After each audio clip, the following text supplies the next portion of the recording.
அனைத்து நண்பர்களுக்கும் வணக்கம். உங்கள் ஆஸ்ட்ரோ பழனிசுவாமிகள் பேசுகிறேன். இந்த காணொளியில விருச்சிகம் ராசி அல்லது விருச்சிக லக்னத்திற்கு வரக்கூடிய வாழ்க்கை துணைவர் இப்படிப்பட்டவரா, வாழ்க்கை துணைவரின் குணநலன்கள், வாழ்க்கை துணைவர் எந்த திசையிலிருந்து வாழ்க்கை துணைவர் வருவார், அதே போல விருச்சிக ராசியோட குடும்ப வாழ்க்கை எப்படி இருக்கும் என்பதை பற்றியெல்லாம் இந்த பதிவில் பொது பலனாக பார்க்கலாம். இப்போ விருச்சிகம் என்பது காலபுருஷ தத்துவத்தின் 8ஆம் பாவகம், மேஷத்திலிருந்து ஆரம்பிக்குது. 8ஆம் பாவகம் விருச்சிகம். இந்த விருச்சகத்தின் அதிபதி செவ்வாய். பொதுவாகவே விருச்சக ராசியில பிறந்தவங்க ஜென்ரலா ரொம்ப பொசசிவா இருப்பாங்க, எமோஷனலா மற்றவங்களை நேசிப்பாங்க, லாயலாவும் இருப்பாங்க. அதே போல அதிக அன்பும் அதிக அக்கறையும் வைப்பாங்க. வெளிப்படைத்தன்மை ஆனா கொஞ்சம் கம்மியா இருக்கும், அல்லது இவங்களை புரிஞ்சுக்கிறது கொஞ்சம் கஷ்டமா இருக்கும். இவங்க மனசுல என்ன ஆள் மனசுல என்ன இருக்குன்றத 10 வருஷம் குடும்பம் நடத்தினாலையும் அந்த கணவன் அல்லது மனைவிக்கு தெரியாது. வெளிப்படையா அதை சொல்ல மாட்டாங்க, என்ன விரும்புறாங்க, என்ன அவங்களுக்கு வேணும்ன்றத. அதே சமயத்துல வாழ்க்கை துணிவருடைய முகத்தை வச்சு இவங்க ஐடென்டிஃபை பண்ணிடுவாங்க. அதாவது தன்னுடைய கணவன் அல்லது மனைவியோட முகம், கண்ணுடைய அசைவை வச்சியே அவங்க மனநிலை எப்படி இருக்கு அப்படின்றத கண்டுபிடிச்சுக்குவாங்க.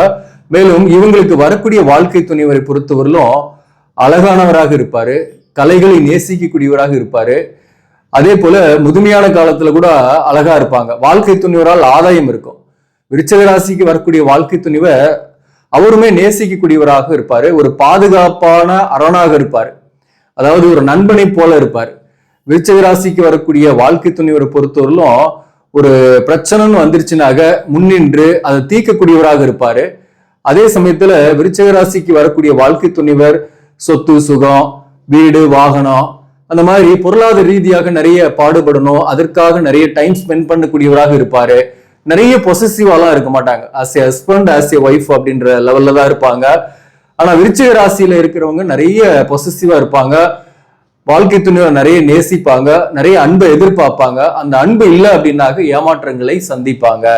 அப்படி அன்பு இல்லை, ஏமாற்றங்கள் வருதுன்னா என்ன செய்யறாங்க, அன்பை தேடி இவங்க போறாங்க வெளியில. அதாவது அதுக்கும் அவங்களுடைய ஜாதகத்தில் அந்த பிராப்தம் இருக்கணும். அந்த பிராப்தம் இருக்கக்கூடியவர்கள் அவங்களுக்கு எதிர்ப்பாளனுடைய நட்போ உறவோ ஏற்பட்டுடுது. சில நேரங்கள்ல அந்த மாதிரி உறவு நட்பு ஏற்பட்டு அதுல கூட பாத்தீங்கன்னா ஒரு மனக்கசப்போடு பிரிந்து, அல்லது என்ன காரணமே தெரியல ஆனா பிரிஞ்சாச்சு அந்த எதிர்ப்பாளனுடைய நட்பு அல்லது உறவு கூட. அந்த மாதிரி நிலையில தான் இந்த காலகட்டத்தில் இருப்பீங்க விருச்சிக ராசியில பிறந்தவங்க. ஆனா வாழ்க்கை துணைவரோட கிட்ட இருந்து உங்களுக்கு ஆதாயங்கள் வரும், வாழ்க்கை துணைவரா அண்டர்ஸ்டாண்ட் பண்ணிக்கக்கூடிய காலகட்டமாகவும் இது இருக்கும். இப்போ பாத்தீங்கன்னா ஜென்ரலா விருச்சிக ராசிக்கு 7ஆம் பாவகம் என்பது ரிஷபம்.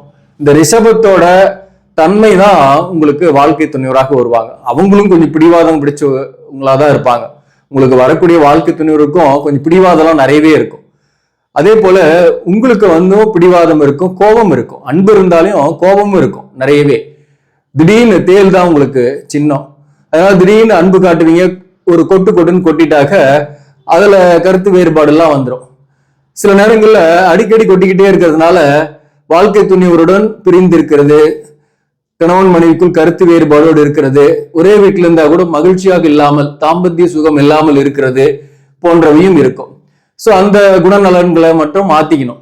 அதே போல விருச்சிகம் பொறுத்தவரை கொஞ்சம் சந்தேகப்படும், தன்னுடைய வாழ்க்கை துணைவரையும் சரி நண்பர்களையும் தன் கூட இருக்கிறவங்கள கொஞ்சம் சந்தேகப்படும். ஆனா அவங்க சந்தேகப்படுறதே தெரியாது, வெளியவும் சொல்ல மாட்டாங்க ஓப்பனா. இவங்களுக்கு வரக்கூடிய வாழ்க்கை துணிவரை பொறுத்தவரை விருச்சிகத்துக்கு வரக்கூடிய வாழ்க்கை துணிவர் வெளிப்படையா பேசக்கூடியவர். எதையும் 8 1 துண்டு 2 வெளிப்படையா பேசிடுவாரு. சம்டைம்ஸ் அதிகமான கான்சன்ட்ரேஷன் காட்ட மாட்டாங்க, தனித்து இருக்கக்கூடிய சூழ்நிலைகள் இருக்கும். வேலை விஷயத்துல அல்லது பொருளாதார முன்னேற்றத்துக்காக பாடுபடக்கூடியவராகவே இருப்பார். அந்த வகையில அவருடைய கான்சன்ட்ரேஷனே வேற. ஆனா விருச்சிகத்தோட கான்சன்ட்ரேஷனே வேறையா இருக்கும். இவங்க அன்பை நோக்கி போவாங்க. விருச்சிகத்துக்கு வரக்கூடிய வாழ்க்கை துணைவர் பணத்தை நோக்கி போகும், லக்ஸூரியஸ் லைஃப், மெட்டீரியல் லைஃப் நோக்கி போகும். அப்ப என்ன ஆகும்னாக்க இதுதான் கேப். குடும்ப வாழ்க்கையில இந்த கேப், மிஸ் அண்டர்ஸ்டாண்டிங் நிறைய வரதுக்கான இடம். இந்த கேப்ல இன்னொரு தேர்ட் பர்சன் வர்றாங்கன்னா என்ன ஆகும், குடும்ப வாழ்க்கையில பிரிவுகள் ஏற்படும். அப்படி தேர்ட் பர்சன் வரக்கூடியவங்களுக்கு உடைய ஜாதகம் அந்த மாதிரி இருக்கும். எல்லாருக்குமே இது வந்துருதுன்னு நான் சொல்ல வரல. தேர்ட் பர்சன் யாருக்கு அவங்க பிரிகிறாங்கன்னாக்க தலசர தோஷமோ தார தோஷமோ இருக்கக்கூடியவங்களுக்கு அந்த மாதிரியான வாய்ப்புகள் உண்டு.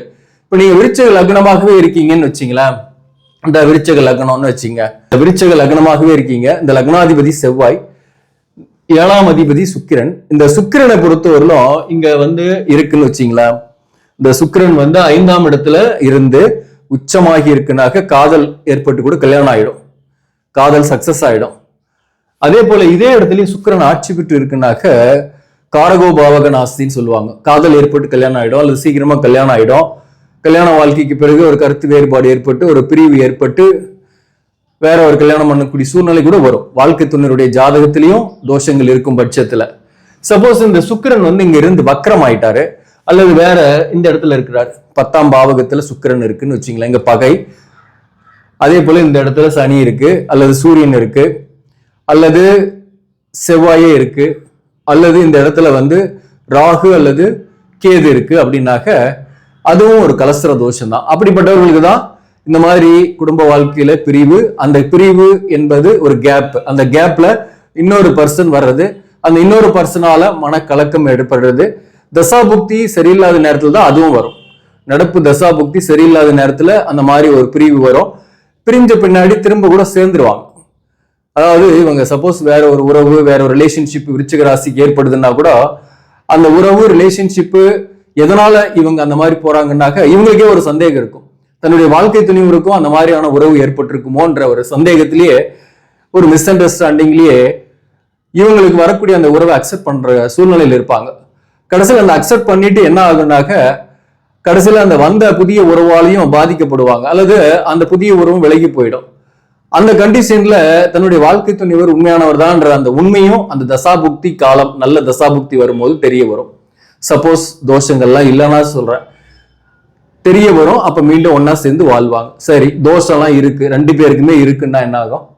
இப்ப விருச்சிக ராசிக்கு பிறந்தவங்களுக்கு மட்டும், விருச்சிக லக்னத்தில் பிறந்தவங்களுக்கு அந்த தோஷம் இருக்குன்னாக, வாழ்க்கை துணிவருக்கு அந்த தோஷம் இல்லைனாக ஒரு சடன் ஸ்டேஜ்ல ஒரு உறவு ஏற்பட்டாலும் அந்த உறவுல இருந்து வெளியில தன்னுடைய வாழ்க்கை துணிவரோடையே திரும்பவும் வாழக்கூடிய வாய்ப்பு ஏற்படும். அதே சமயத்துல அந்த வாழ்க்கை துணிவருக்குமே தோஷம் இருக்குன்னு வச்சீங்களேன், என்ன ஆகுனாக்க 2 பேருமே நிரந்தர பிரிவாக பிரியுவாங்க. அதுதான் நம்ம புரிஞ்சிக்க வேண்டியது. இப்போ குடும்ப வாழ்க்கை என்பது தோஷங்கள் இருக்கும் பட்சத்தில் இந்த மாதிரி இருக்கும். அப்படி இல்லைனாக விருச்சக ராசி அல்லது விருச்சக லக்னத்தில் பிறந்தவர்களுக்கு எமோஷனலான வாழ்க்கையா இருக்கும். நிறைய எக்ஸ்பெக்ட் பண்ணுவாங்க, ஆனா எக்ஸ்பெக்டேஷன் ஃபுல்ஃபில் ஆகாது. அதனால சம் மிஸ் அண்டர்ஸ்டாண்டிங் எல்லாம் இருந்துகிட்டு தான் இருக்கும் வாழ்க்கையில.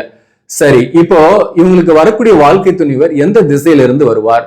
விருச்சக ராசிக்கு எந்த திசையில இருந்து வாழ்க்கை துணிவர் அமைவார்னாக இந்த பாவகத்துக்கு 7ஆம் பாவகம். இந்த 7ஆம் பாவகம் என்பது சுக்கிரனுடைய வீடு. சுக்கிரன்னாவே தென் கிழக்கு, கிழக்கு. இவங்களுக்கு வரக்கூடிய வாழ்க்கை துணிவர் கிழக்கு அல்லது தென்கிழக்கு திசையில இருந்து வாழ்க்கை துணிவர் வருவார். இவர் பிறந்த ஊர்ல இருந்து சொல்றேன்.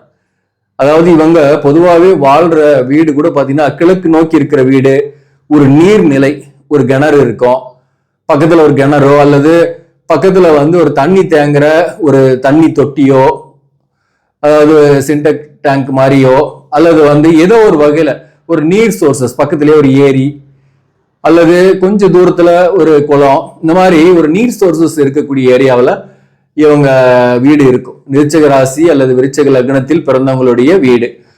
அப்போ பாத்தீங்கன்னாக்க மேக்சிமம் சில பேருக்கு அந்த காலத்துல வீடு இருக்கிறவங்களுக்குலாம் வீட்லயே கிணறு கூட இருந்திருக்கும். இப்ப போர்வெல்லாம் மாறிடுச்சு. பட் இருந்தாலும் இவங்களுக்கு நீர் சோர்சஸை பொறுத்தவரை இவங்க பக்கமே இருக்கும். நிறைய நீரை செலவு பண்ணக்கூடியவங்களாக இருப்பாங்க. இவங்க வாழக்கூடிய வீடு கிழக்கு நோக்கி இருக்கிறது நல்லது. இவங்களுக்கு வரக்கூடிய வாழ்க்கை துணிவரும் கிழக்கு திசையிலிருந்து வருவாங்க, தென்கிழக்கு திசையிலிருந்து வரலாம். அதே போல இவங்களுக்கு வரக்கூடிய வாழ்க்கை துணிவருடைய முதல் எழுத்து, அவருடைய பெயரின் முதல் எழுத்து என்னவாக இருக்கும் அப்படின்னாக்க, இவருக்கு வரக்கூடிய வாழ்க்கை துணிவர் அவரின் பெயர் முதல் எழுத்து சா, ஞா, யா, மா, நா, பா, இந்த எழுத்துக்களை பெரும்பாலும் இருக்கிறதுக்கு வாய்ப்பு உண்டு. அதாவது நான் சொன்ன லெட்டர்ஸ் இல்லாம வேற கூட இருக்கலாம். இது செக் பண்ணி பாருங்க. ஆனா பெரும்பாலும் சா, பா, மா, யா இந்த லெட்டர்ஸ்ல நிறைய இருப்பாங்க. சோ விருச்சிக ராசிக்கு வரக்கூடிய வாழ்க்கை துணிவரை பொறுத்தவரையிலும் இப்போ இந்த விருச்சிக ராசிக்கு எந்தெந்த ராசிலாம் செட் ஆகாது அப்படின்றது நாம சொல்லிடுறோம். இந்த விருச்சிக ராசிக்கு பொதுவாகவே மேச ராசி செட் ஆகாது முதல்ல. ஏன்னா விருச்சிகத்துக்கு அதிபதியும் செவ்வாய் தான், மேஷத்துக்கு அதிபதியும் செவ்வாய் தான். ஆனா இந்த மேஷம்ன்றது வந்து பாத்தீங்கன்னாக்க விருச்சிகத்துல இருந்து எண்ணி வர 1 2 3 4 5 6 6ஆம் ராசியா வருது சஷ்டகம். இவங்களும் ரொம்ப எமோஷனலா கோபமா பிடிவாதமா இருக்கக்கூடியவங்க தான். ஆனா வெளிப்படையா இருப்பாங்க. இவங்களும் எமோஷனலா கோபமா பிடிவாதமா இருக்கக்கூடியவங்க தான். ஆனா ஆள் மனசுல என்ன இருக்குன்றது தெரியாது. அதே போல இந்த விருச்சகத்துல பிறந்தவங்க பாத்தீங்கன்னா ஏதோ ஒரு வகையில் அந்த கடந்த கால கர்மாவோட தொடர்புடையவர்களாக இருப்பாங்க. கடந்த கால கர்மாவை என்னன்னு தெரிஞ்சுக்கிறதுல ஆர்வமுடையவர்களாக இருப்பாங்க. ஆன்மீக ஞாட்டம் அதிகமாகவே இருக்கும். கடவுள் நம்பிக்கை அதிகமாக உடையவர்களாகவே இருப்பாங்க. அதே போல இவங்களுக்கு இன்ஸ்டிங் பவரும் நிறையவே இருக்கும். பின்னாடி நடக்கிறது முன்னாடியே அறிஞ்சிக்கிட்டு அதுக்கு தகுந்த மாதிரி செயல்படுவாங்க.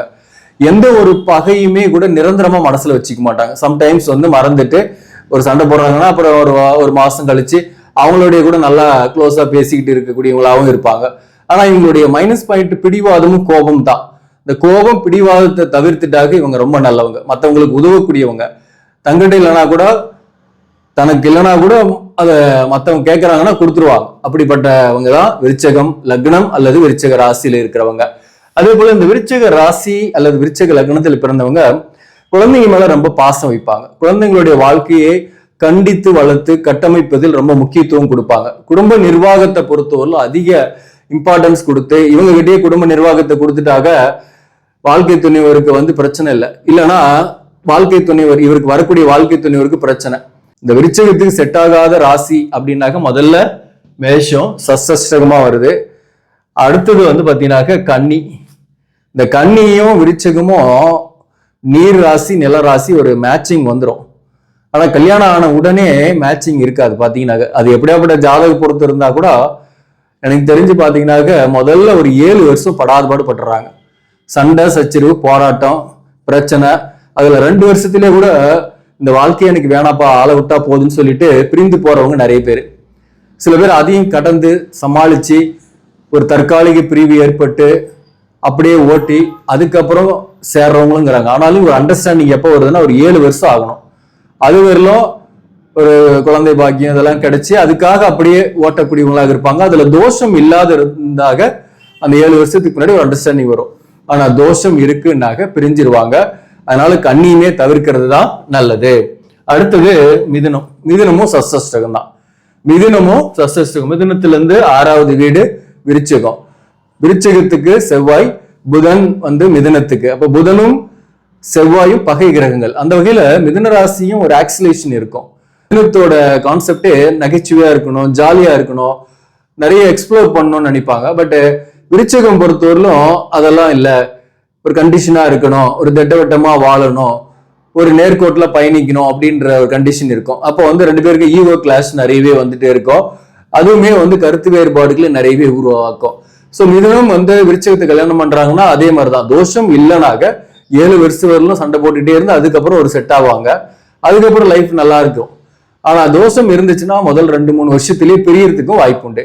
இப்போ பாத்தீங்கன்னா விருச்சக ராசிக்காரங்க கன்னி ராசி கல்யாணம் பண்ணியிருப்பாங்க, கடகத்தை கல்யாணம் பண்ணியிருப்பாங்க. ஆனா எடுத்த உடனே பாத்தீங்கன்னா சண்டையாவே இருந்திருக்கும். ஆனா ஒரு குறிப்பிட்ட காலம் முன்னாடி என் வாழ்க்கை துணிவர் தான் எனக்கு வரம், அவங்களாலதான் வாழ்க்கையில நான் முன்னேறினேன் அப்படின்னு ஒரு நிறைய பொசசிவாவும் அந்யோன்யமாவும் ஆகிறதுக்கும் வாய்ப்பு இருக்கு. ஆனா அதற்கு என்ன இருக்கணும், 2 பேருடைய ஜாதக பொருத்தம் கரெக்டா இருக்கணும். கட்ட பொருத்தத்துல எந்த தோஷமும் இருக்கக்கூடாது. அப்படி இருந்தா முதல்ல ஒரு 2-3 வருஷம் கஷ்டமா இருந்தாலும் அதன் பிறகு ஒரு செட் ஆகி லைஃப் நிம்மதியா போகும். ஆனா தோஷம் இருக்குன்னாக லைஃப் வந்து நிம்மதியா போகாது, பிரிவுகளை ஏற்படுத்தும். அதே போல இவங்க வந்து தவிர்க்க வேண்டிய ராசின்னும் போது மேஷம், கன்னி, மிதுனம் இந்த ராசிகளை தவிர்த்தலாம். அப்புறம் மகரம் கூட பாத்தீங்கன்னாக்க தவிர்க்கிறது நல்லது. இதை தவிர்த்து மீதி எல்லா ராசியுமே பார்க்கலாம். அந்த ராசிகளை பார்த்தா மட்டும் போதுமானா கண்டிப்பா போதாது, அது ஒரு பர்சன்ட் தான்.